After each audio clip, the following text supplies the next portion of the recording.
Hello everyone, welcome back to Explaining Cells. In today's video, we are covering loops and if-else conditionals, and these are the building blocks for creating dynamic and flexible scripts. And I will explain these concepts with some examples. So let's dive in. And with if-else, your script can choose between different actions. So an if-else statement checks a condition and runs a block of code if it's true, and if the condition is false, it can run different block of code. So let's see it in action. Let's create a new file. New Let's create a text document and let's edit with notepad++. You can use plain notepad if you want. I'm using notepad++. So let's create a variable number and read host.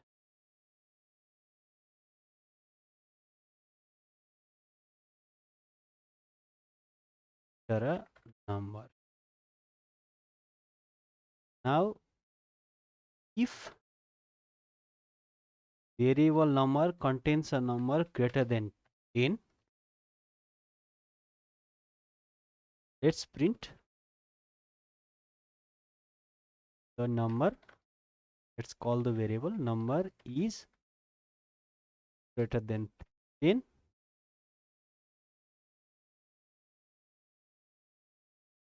Let's close this. You can put the else condition in same line, or you can use another line. Let's use the same line. Else,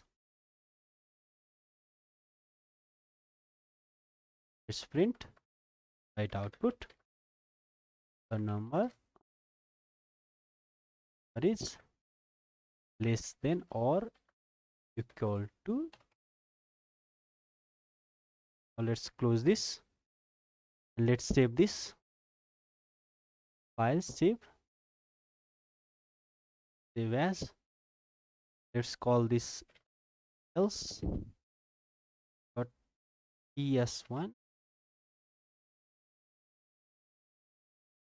This it save. Now after this, let's close this, open the cell.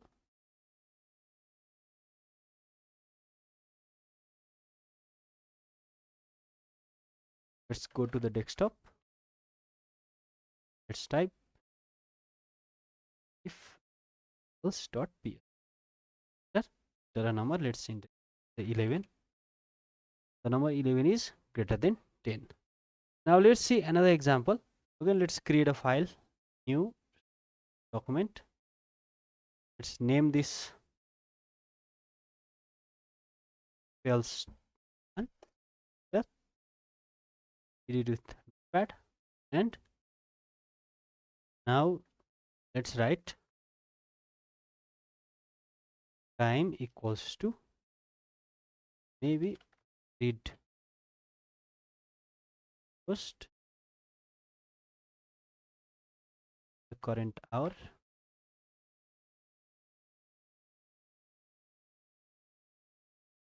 Now with this script, we will check if the hour entered by the user is maybe morning, maybe afternoon, or maybe evening.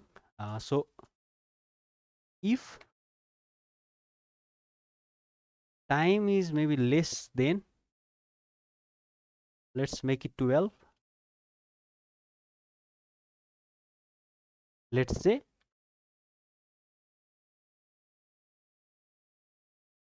good morning. Else if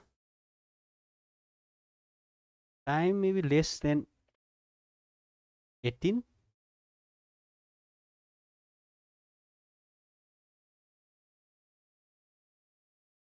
let's say good afternoon.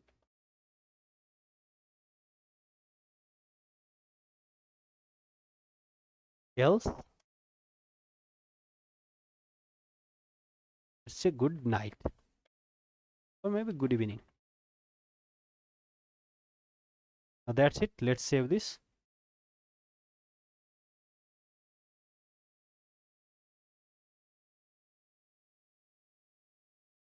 Put the extension PS1 and hit.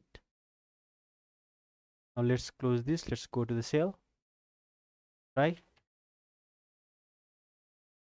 Let's enter maybe 20 and good evening. Try it again.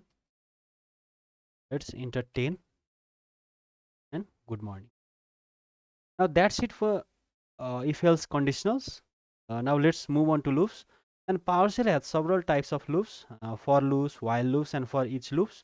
And each is used in different scenarios. Let's start with a for loop. Before that, let's create a new file. Maybe let's open Notepad++ and create a new file. And the for loop runs a block of code a specific number of times. And so, for example, for let's say, let's create a variable I and give it a starting value of 1 until I is less than 5. Let's increase the counter for I by 1 each time. So write output iteration I.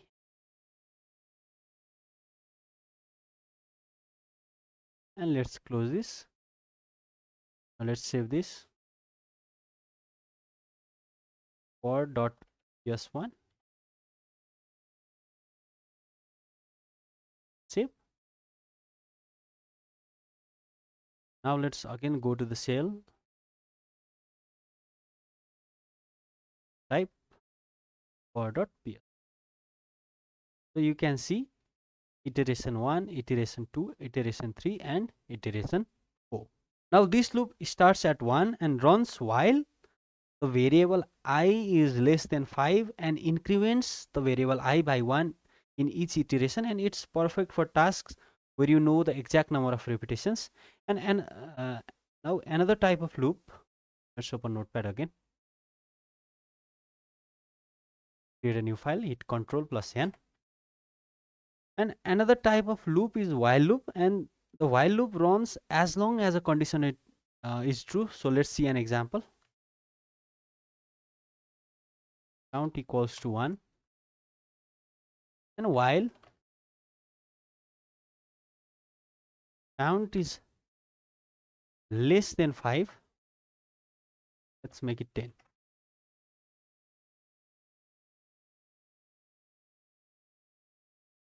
Let's print.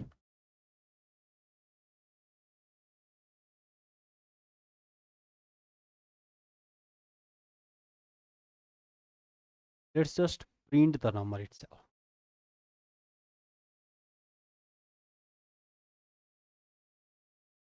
And let's increase the counter each time. Let's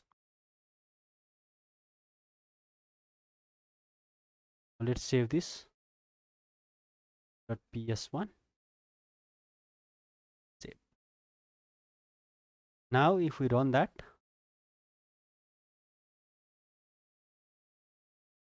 now this loop also starts at 1 and continues until the count variable uh, is greater than 10. And while for loops were used when you knew the exact number of repetitions, you generally use while loops when you are not sure how many times the loop should run. Now next is for each loop. Let's create a new file again. And the for each loop is great for iterating over items in a collection like an array. And here is how it works. Let's create an array.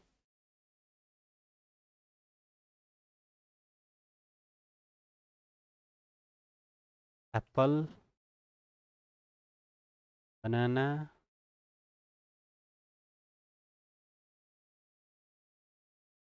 for each put in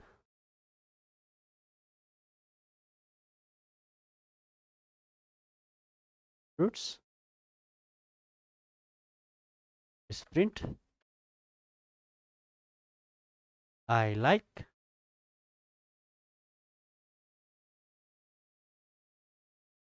close this. Now in this loop, each item in the array fruits is assigned to fruit variable one by one, and the code inside the loop runs for each item. Let's go to the cell and try this. Let's save this file. Foreach.1.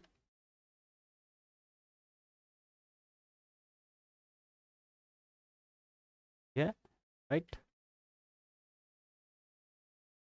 I like apple, I like banana, and I like cherry.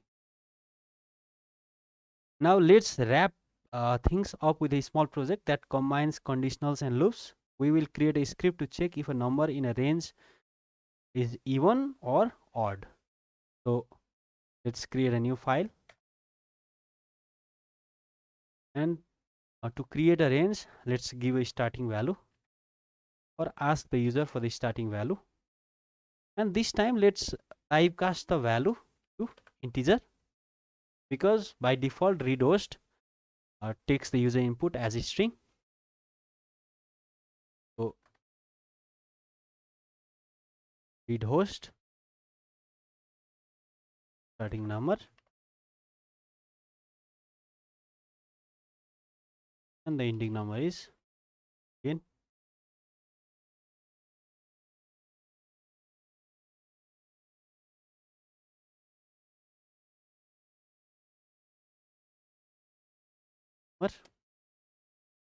Now for I equals to start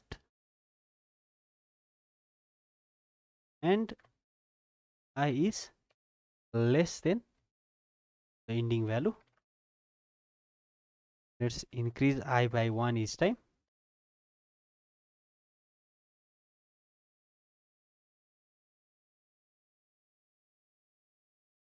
So if I divided by 2 leaves the remainder 0 equals to 0, let's print, let's give I is even, else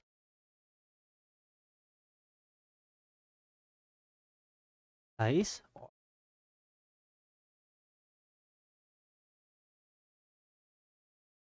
Let's save this. For if 1. Now let's go to the cell, try running it. For is for if a closing expression 1 bracket is, try running it again. So enter the starting number, let's give it 1 and maybe 11. So 1 is odd, 2 is even, 3 is odd, and that's it. So we with this small script we combined for loops and if else conditionals, and these are used in many different scenarios as we continue scripting. And that's it for this video, guys. Thank you for watching and see you in the next video.